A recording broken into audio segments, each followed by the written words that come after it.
con estos estudiantes que cursan la materia de Derecho Internacional Público. Y voy a leer un poco sobre la ponente. Es doctora en Ciencias Sociales y Políticas por la Universidad Iberoamericana, Campus Ciudad de México, maestra y licenciada en Derecho por la Facultad de Derecho de la Universidad Nacional Autónoma de México, ambas con mención honorífica, profesora en la Facultad de Ciencias Políticas y Sociales, en la licenciatura de Relaciones Internacionales. Ha impartido la materia de Derecho Internacional Público, Derecho Constitucional, Organización Internacional, entre otras. Ha escrito diversos artículos y capítulos de libros, entre los que destacan la Corte Penal Internacional como una herramienta de la responsabilidad de proteger, Gobernanza y Democracia Partidaria en la Ciudad de México, propuesta de ONU Mujeres y Parlatino, y el derecho a la identidad como base para el ejercicio de los derechos humanos de niñas, niños y adolescentes en situación de calle. Es miembro de la Asociación Mexicana de Estudios Internacionales y ha dado conferencias en distintas universidades y congresos nacionales.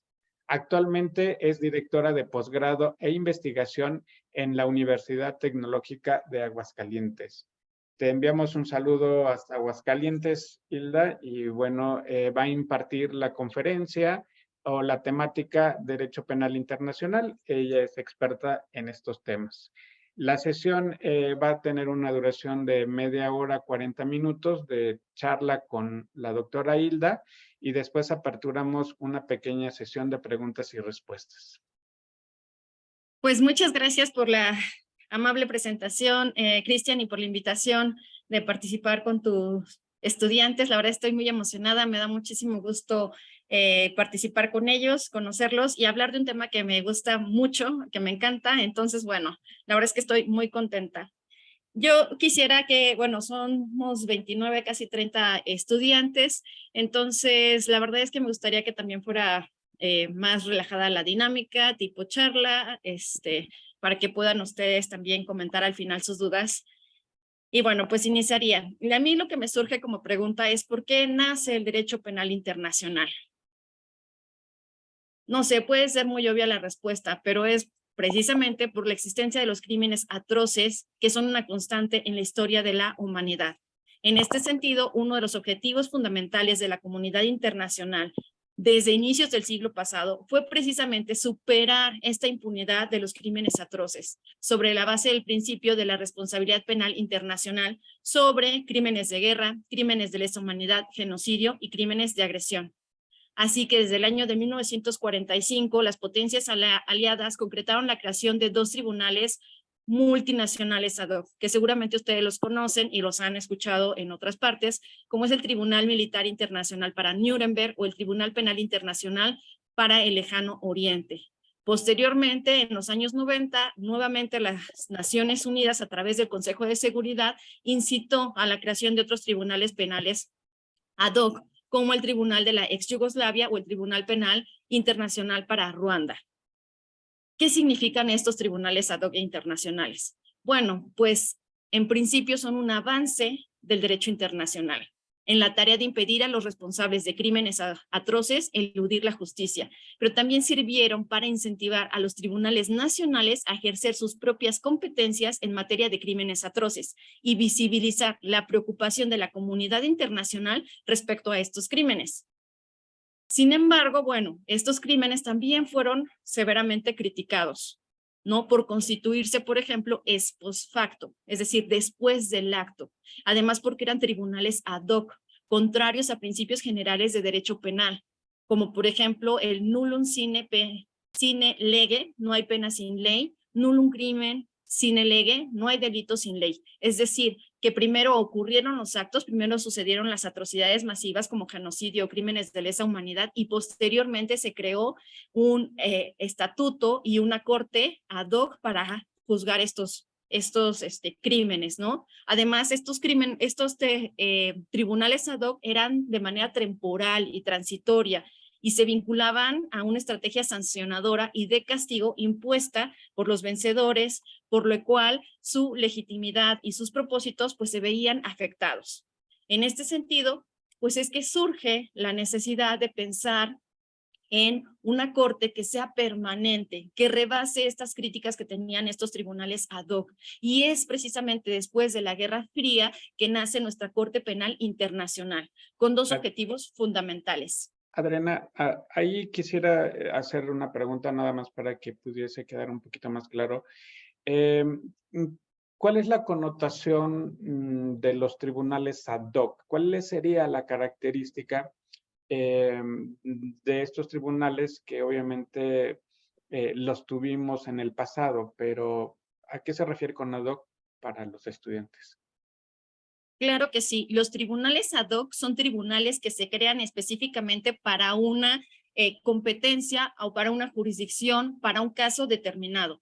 Es decir, tribunales que se crean para sancionar o emitir sentencias respecto de un caso en particular, que eso es diferente a la Corte Penal Internacional, que la Corte Penal Internacional es para varios casos y se busca que sea universal. Sin embargo, los tribunales ad hoc solamente eran para un caso en específico, por ejemplo, que sea Ruanda, y solamente para juzgar de cierto periodo de tiempo, solamente para competencias de crímenes de genocidio y solamente para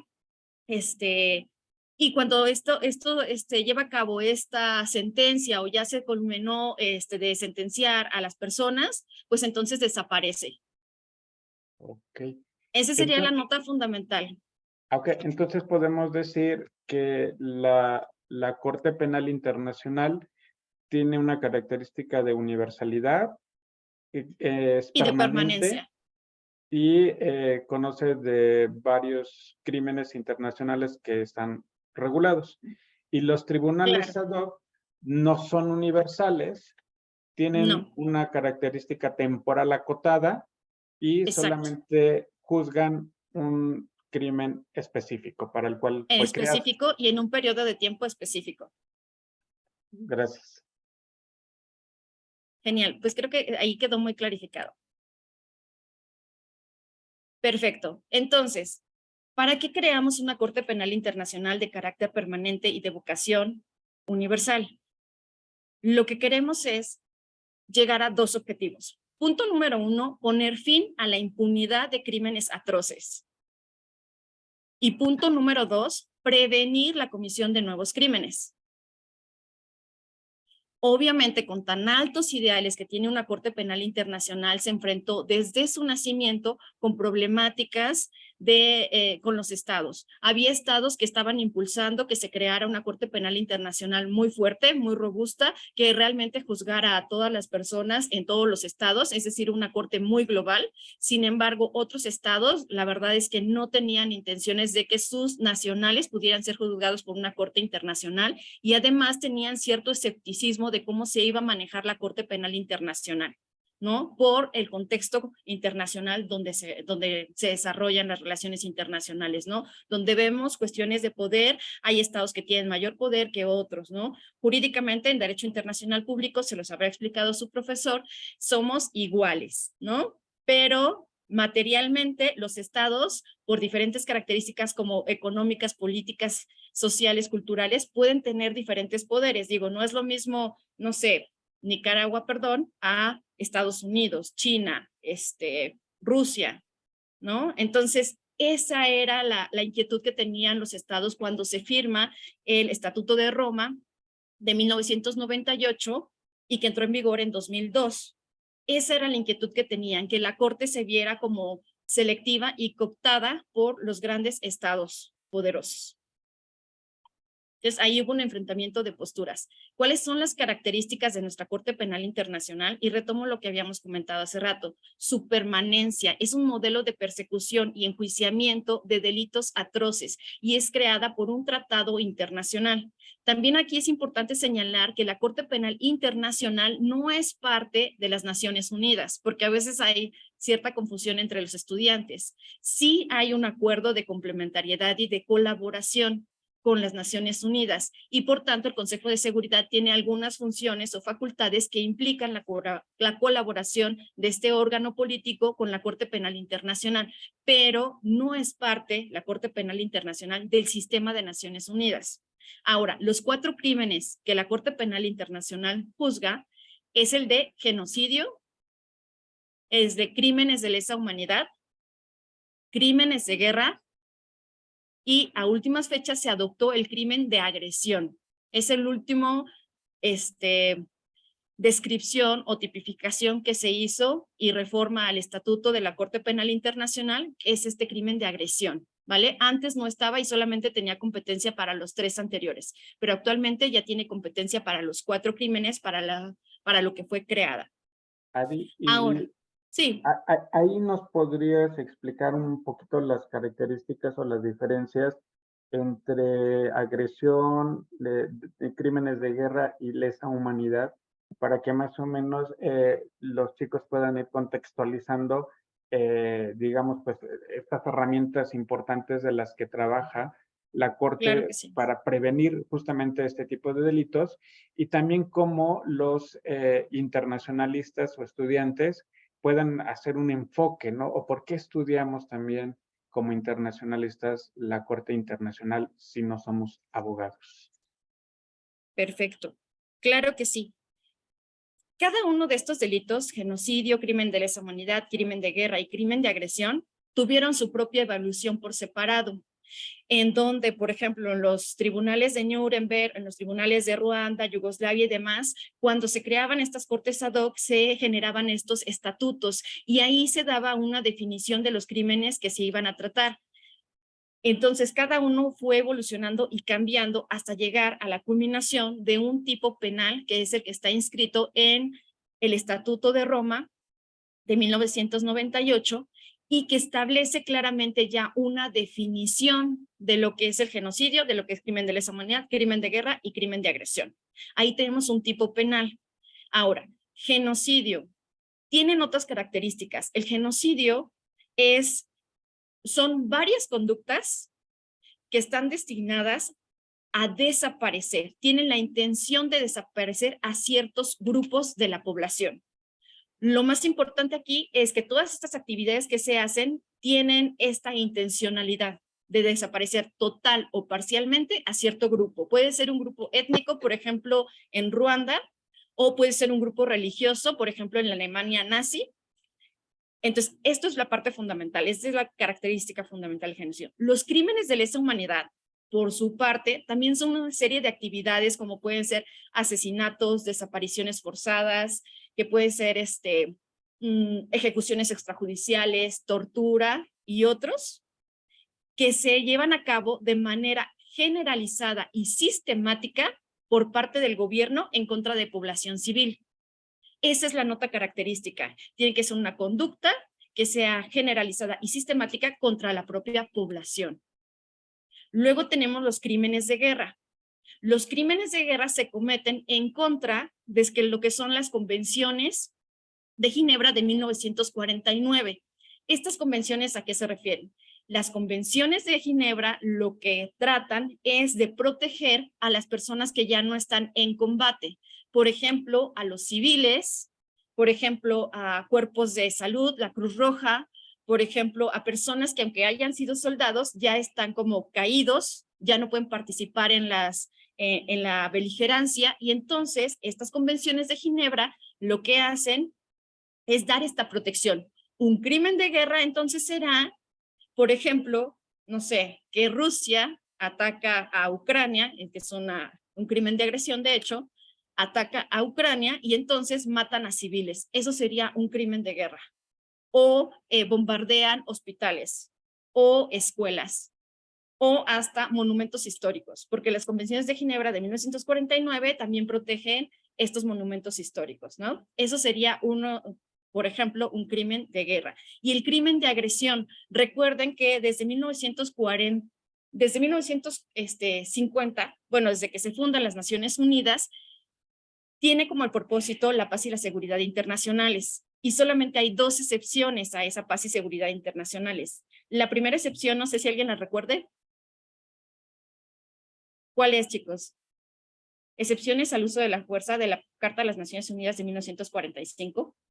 Es la legítima defensa individual y colectiva constituida en el artículo 51 de la Carta de Naciones Unidas. La segunda excepción, ¿cuál es, chicos? Artículo 42 de la Carta de Naciones Unidas, que autoriza al Consejo de Seguridad a tomar medidas en el ámbito del uso de la fuerza. Entonces, todo lo que no está comprendido en estas dos excepciones es un acto de agresión. ¿Vale? Entonces podríamos pensar que ahora en el campo internacional Rusia comete un acto de agresión contra Ucrania, entonces pudiera la Corte Penal Internacional tomar el caso. ¿Ustedes qué pensarían, chicos?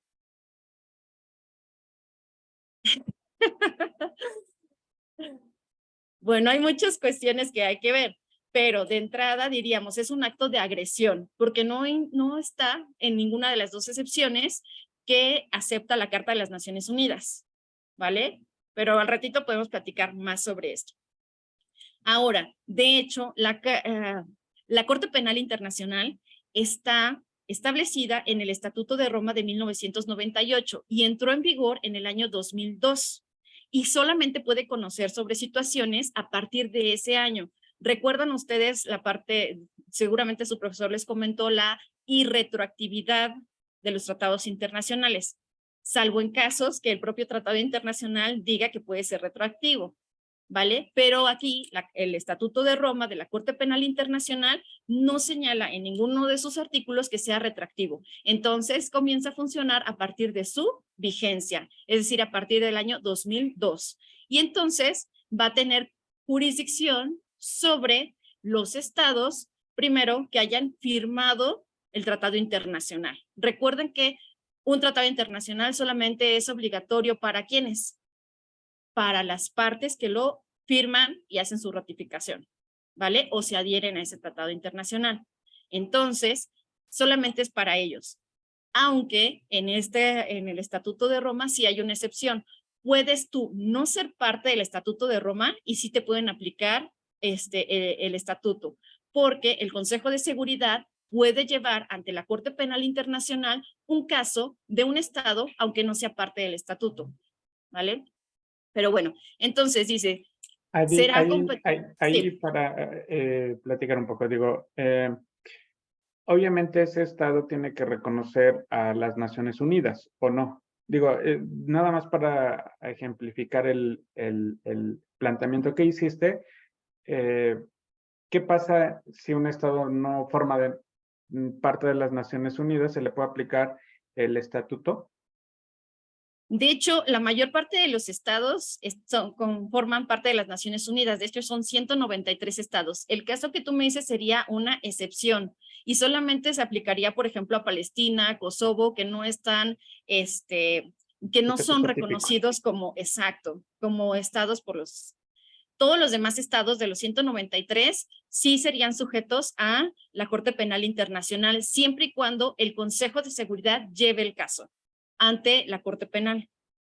Es ahí también una crítica que se hace y que es lo que voy a comentar más adelante, que evidentemente el Consejo de Seguridad, siendo un órgano político, pues está afectado de cuestiones políticas de los estados y hay muchos casos que, por ejemplo, Siria, en donde nosotros pensaríamos que se están cometiendo crímenes de lesa humanidad, a lo mejor hasta crímenes de guerra, pero que nunca se han llevado ante la Corte Penal Internacional. Primero porque Siria no es parte y en segundo porque el Consejo de Seguridad de las Naciones Unidas no están interesados en llevar el caso ante la Corte Penal Internacional. Entonces lo que le critican es que puede ser un tanto selectivo los casos que se llevan ante la Corte.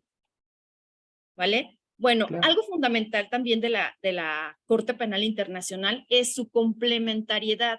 Es decir, los estados tienen la obligación primigenia de llevar ante los tribunales a los perpetradores de atrocidades masivas, a las personas que cometan genocidio, a las personas que cometan crímenes de lesa humanidad, a las personas que cometan crímenes de guerra. A ellos el Estado tiene esta obligación primigenia de que los tiene que juzgar, ¿vale? Pero cuando el Estado no juzga a estos individuos, ya sea porque algunas veces el propio Estado es el que es parte de estas atrocidades masivas y cómplice, o deja que se lleven a cabo, entonces la Corte Penal Internacional puede actuar. Pero es un proceso largo. Yo se los comento de manera muy sencilla y muy simple, pero se requieren varios criterios que se tienen que verificar para que la Corte determine que efectivamente ese Estado no quiere participar o no quiere llevar a cortes nacionales a las personas que están cometiendo crímenes atroces. Por ejemplo, el caso de Venezuela. La Corte Penal Internacional inició un examen preliminar en el caso de Venezuela. ¿A qué se refiere este examen preliminar? Voy a ir a ese país donde se dice que se están cometiendo crímenes atroces, ya sea genocidio, de lesa humanidad, de guerra o crimen de agresión, y voy a verificar si el Estado realmente quiere llevar a estas personas, a los perpetradores, ante la justicia. Y llevan todo un examen preliminar. Si el Estado no tiene las condiciones o no quiere hacerlo, entonces se inicia una investigación. En esta investigación es cuando ya cree el fiscal de la Corte Penal Internacional es que efectivamente se están llevando a cabo crímenes atroces y que efectivamente el Estado no tiene la disposición de llevar a los perpetradores ante la justicia. Y después de ahí, acabando la investigación, se emiten órdenes de aprehensión y se sigue un proceso penal como se llevaría en nuestro país, por ejemplo. Doctora Hilda, hay una pregunta. El principio de complementariedad, cuando dices que el Estado tiene esa responsabilidad primogénea de investigar y en su caso juzgar, ¿es con los tribunales nacionales o ya propiamente turnarlo a la Corte? No, es precisamente llevarlos a tribunales nacionales.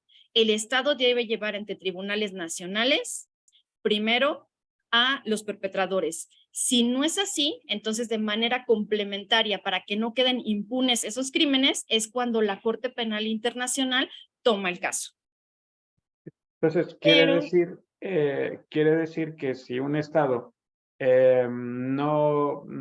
sí se cometió un crimen internacional y no se hace responsable de investigar, entonces ahí es cuando entra la Corte Penal Internacional a hacer un proceso de investigación y sancionar. Y con esto, digamos que se previene la impunidad. Es correcto. Sí, a eso me refiero cuando hablamos de esta complementariedad.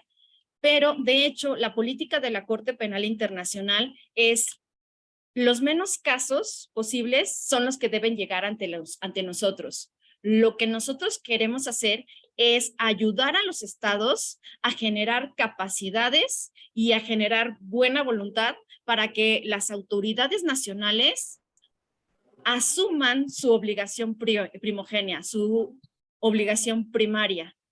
Entonces, ¿qué hace? Pues entonces estamos hablando de una función de prevención. La Corte Penal Internacional busca prevenir que se cometan crímenes, pero también busca que se cometan en el futuro. Entonces, lo que va a hacer la Corte es ayudar a los estados a capacitarlos, a darles orientación, a que se lleven a cabo acciones para que el rector. Perdón, es que tengo ahí una llamada. Perdón, muchas gracias.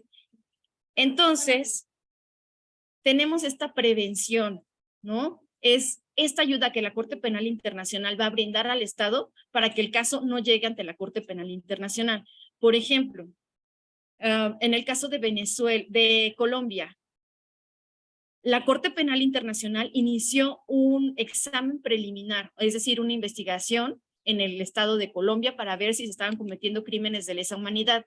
Y este examen preliminar duró 10 años, porque durante esos 10 años, la Corte Penal Internacional estuvo acompañando al Estado para adoptar medidas legislativas, administrativas y demás para modificar y cambiar las cosas y darle capacidades a Colombia para que ellos mismos pudieran juzgar a los perpetradores. Es decir, aquí hay un punto importante. No hay un tiempo en específico para la duración de un examen preliminar. tampoco hay un tiempo específico para una investigación, ¿vale? Puede durar, no sé, 2 días, 10 días. Por ejemplo, en el caso de Libia, creo que se tardaron como 15 días en el proceso de examen preliminar, investigación y emitirse unas órdenes de aprehensión, ¿no? Por ejemplo, y en Colombia se tardaron de hecho 10 años. Y al final dijeron, no vamos a emitir una investigación. ¿Por qué? Porque Colombia sí está cooperando, sí está generando capacidades y sí está demostrando que va a llevar a los perpetradores ante la justicia. No sé si hasta ahí quedó claro, chicos. ¿Sí? Creo que sí, todo ¿Todo va bien? bien. Ok, entonces ya nos quedó claro que la Corte Penal Internacional tiene esta función preventiva y pasando esta función preventiva, que es el proceso de examen preliminar e investigación, viene ya la parte contenciosa, es decir, cuando se inicia un proceso penal en contra de una persona para establecer una responsabilidad penal individual internacional. ¿Hasta ahí todos vamos, chicos? Sí. Ok, muchas gracias. Entonces, que pasamos de esta etapa de la prevención, ahora viene la intervención oportuna. Es decir, cuando los delitos ya se están cometiendo e interviene la Corte Penal Internacional para desistir, para obligar a las autoridades o a los perpetradores a desistirse de futuros delitos o de futuros crímenes atroces. ¿Vale? Entonces tenemos esta otra dimensión, la parte de intervención oportuna. Un segundo. Es que aquí tengo mis notas. Ok, la cuestión aquí es que a pesar de que parece que todo va muy bien, de que se ve muy como un apoyo muy fuerte a la Corte Penal Internacional, que tiene una labor que realmente es importante, que definitivamente todos queremos que no pasen atrocidades masivas, que queremos que no sucedan genocidios, que queremos que no haya crímenes de lesa humanidad y demás, pues siguen ocurriendo. Y entonces vienen las críticas a la Corte Penal Internacional, ¿no? Entonces dicen, es que no queda claro cuáles son las capacidades que tiene la Corte Penal Internacional para frenar los desafíos en los que vivimos actualmente. De hecho, si ustedes se meten a, no sé, no sé, a International Crisis o a otras páginas que dan seguimiento a estos crímenes atroces, se darán cuenta que de hecho en la actualidad hay yo creo que más de 12 países en donde se viven crímenes atroces. Hablamos, por ejemplo, de Libia, Siria, estamos hablando de Darfur, que ahorita también siguen, a pesar de que se llevó un proceso ante la Corte Penal Internacional, que de hecho no, ni siquiera pudieron llegar a una orden de aprehensión. Hubo un cambio de gobierno, pero otra vez regresaron a genocidio y a crímenes de lesa humanidad. O sea, actualmente se siguen cometiendo. Uno pensaría que estamos en un mundo que es tranquilo y a lo mejor las noticias ponen, no sé, el caso de Rusia con Ucrania como lo más importante, pero en Myanmar también se están cometiendo. O sea, hay muchos estados en donde se están cometiendo crímenes de lesa humanidad. De hecho, en China se están cometiendo contra unas minorías religiosas. Es decir, tenemos esta problemática y es actual. Y tenemos que fortalecer a nuestra Corte Penal Internacional. Y eso les tocará, obviamente, a los futuros tomadores de decisiones. Seguramente ahí en tu grupo tendremos, no sé, algún canciller, algún diplomático, algún embajador, algún cónsul. Digo, ahorita ustedes están estudiando en la carrera de Relaciones Internacionales, pero próximamente los veremos como tomadores de decisiones. Y es importante que sepan esta parte de la Corte Penal Internacional, que es importante, porque efectivamente no tenemos ni paz ni seguridad internacional y muchas personas en el día de hoy están viviendo crímenes atroces. Es más, no vayamos más lejos. En nuestro propio país, ustedes conocen los casos de Ayotzinapa, ustedes conocen los casos de Tlatlaya, conocen los casos de Atenco, donde hay desapariciones forzadas, asesinatos, ejecuciones extrajudiciales y tortura, ¿no? De hecho, si ustedes ven los informes de tortura de las Naciones Unidas, verán que en México es una práctica generalizada, común y corriente que se lleva a cabo, ¿no? Entonces, es importante que ustedes, que después van a ser, como les dije, tomadores de decisiones, que van a estar en puestos claves, que a lo mejor después van a ser canciller o secretarios o subsecretarios en la Secretaría de Relaciones Exteriores, o a lo mejor aquí tenemos a un director del Instituto Matías Romero. O sea, ustedes véanse, realmente ustedes pueden tomar las decisiones y modificar lo que estamos viviendo.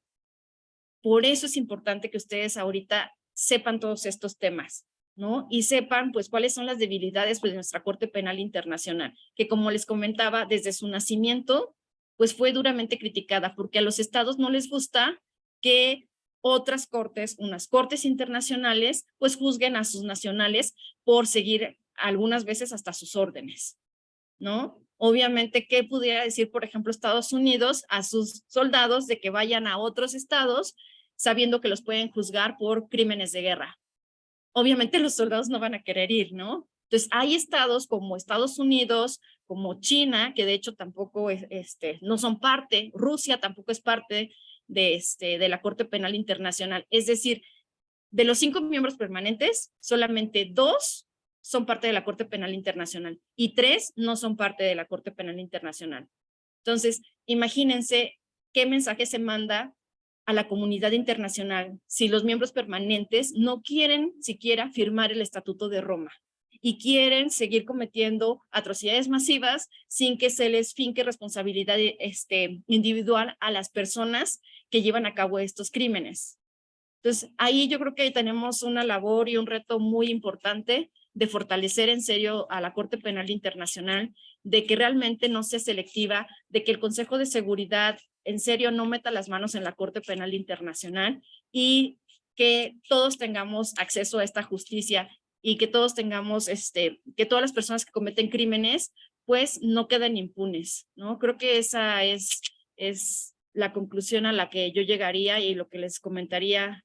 Lo que les quiero transmitir es que ahorita ustedes pueden estudiar y después pueden tomar decisiones, ¿no? Y que la Corte Penal Internacional, pues sí tiene sus defectos, obviamente, pero también tiene sus virtudes. Sería peor que no tuviéramos una Corte Penal internacional.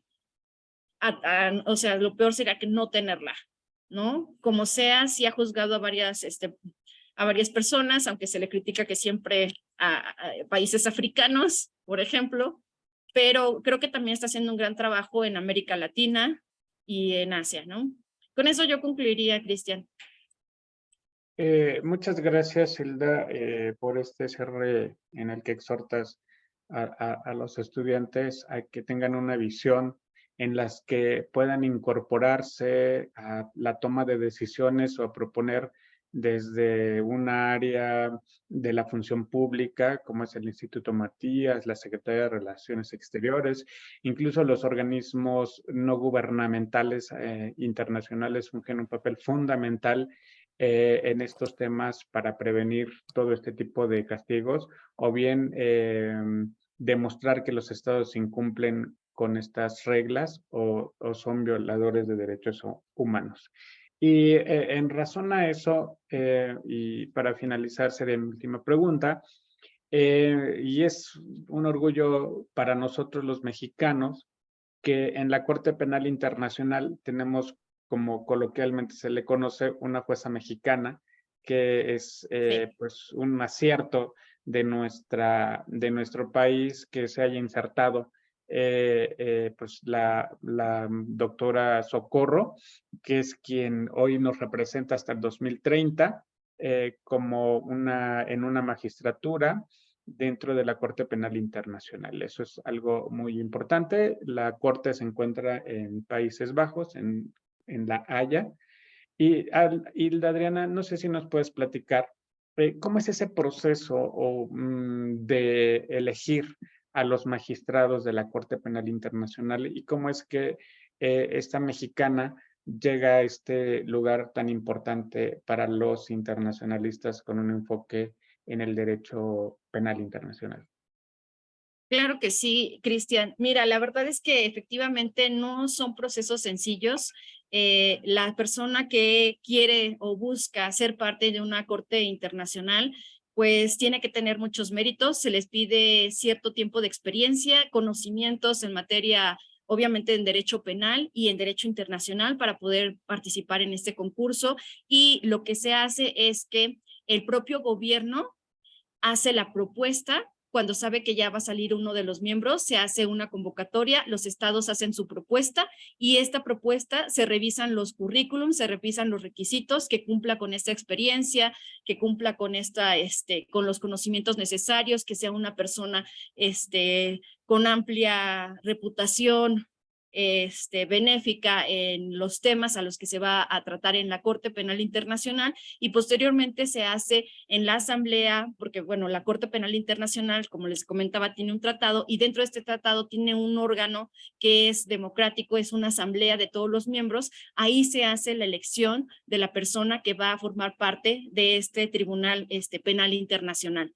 Y efectivamente se necesita, obviamente, tras bambalinas, hacer mucha labor diplomática, mucha labor de convencimiento para poder impulsar las propuestas que nosotros tenemos, ¿no? Y de hecho México ya había tratado de impulsar, por ejemplo, en la época de Felipe Calderón, trataron de impulsar a un juez. Desafortunadamente no quedó. Algunos dijeron que era porque justamente en la época de Felipe Calderón se estaba hablando de llevar al presidente a la Corte Penal Internacional por los crímenes cometidos en la guerra contra el narcotráfico. Como ustedes recordarán, la guerra contra el narcotráfico fue, la verdad es que un acontecimiento en nuestro país, duró aproximadamente como 2 sexenios, entre 10 y 12 años, esta política, y fue muy desgastante y muy fuerte, no solamente para los militares, sino para la población civil. Entonces, en ese momento se escuchaba el rumor de que Felipe Calderón quería proponer a un juez para que le cuidara las espaldas, por ejemplo, si llegaba a haber un caso de que Felipe Calderón pudiera ser pues llamado ante la Corte Penal Internacional. Y no es descabellado. De hecho, en el caso de Darfur, la Corte Penal Internacional emitió órdenes de aprehensión contra un presidente en funciones y su hijo. Entonces, la Corte Penal Internacional realmente sí puede llegar hasta muy altos niveles y emitir órdenes de aprehensión. La cuestión aquí es que necesita la colaboración de otros estados para que pueda llevar a cabo estas órdenes de aprehensión. De hecho, en Darfur, ningún estado lo colaboró ni lo ayudó y no pudo nunca aprender al presidente ni a su hijo, cuando también el Consejo de Seguridad tenía la obligación de apoyarlo a la Corte Penal Internacional, porque justamente fue el Consejo de Seguridad quien llevó ese caso ante la Corte. No sé si quedó más claro el proceso. Claro, claro, claro, muy bien. Y bueno, chicos, pues vean cómo también podemos llegar como mexicanos internacionalistas a ocupar cargos en organismos internacionales. Es cuestión de ir construyendo esa visión y ese camino, y qué más y gustoso para nosotros que ustedes vayan tomando esos lugares en un futuro. Y ya nada más para concluir, quiero citar un caso de una sentencia de la Corte Penal Internacional de Ammar al-Faqub, del grupo yihadista, que durante los conflictos armados se destruyeron 10 santuarios y mausoleos musulmanes que eran considerados Patrimonio Cultural de la Humanidad por la UNESCO, y estos pues fueron decretados crímenes de guerra, y pues llevaron en el año 2016 a una condena de 9 años de prisión a este sujeto. Y es muy importante para el derecho internacional público en nuestra vertiente de derecho penal internacional, porque se cimentan las necesidades de proteger el patrimonio cultural, como ya bien lo decía la doctora Hilda, este patrimonio cultural de la humanidad y religiosos, para que pues justamente en los conflictos bélicos se deban de proteger, ¿no? Es como si México entrara a un conflicto armado y con otro país y nos destruyeran nuestros patrimonios declarados patrimonios culturales de la humanidad, ¿no? Entonces eso sería un crimen de guerra, ¿no? Entonces tenemos muchos patrimonios declarados como parte cultural de la humanidad. No sé quién recuerde uno. Un patrimonio cultural de la humanidad en México. ¿Alguien, chicos? Uno. ¿Podría ser Xochimilco? Ok, Xochimilco. ¿Quién más? Tepito, no sé si cuente. No, Tepito, no. Sería el centro histórico, ¿no? Patrimonio cultural de la humanidad. Bien, la gastronomía es inmaterial, exacto, es inmaterial, pero bueno. Hilda, agradecerte enormemente tu presencia y tu plática en este espacio con los estudiantes. Tú eres experta en el Corte Penal Internacional, has hecho un trabajo doctoral de tesis e investigación en este tema, entonces hay mucho que aprender de ti y pues seguir invitándote para otros grupos que puedan escuchar este tema. Eso sería por mi parte y Muchas daríamos gracias. inicio a la sesión de preguntas y respuestas. Si alguien quiere hacer una pregunta,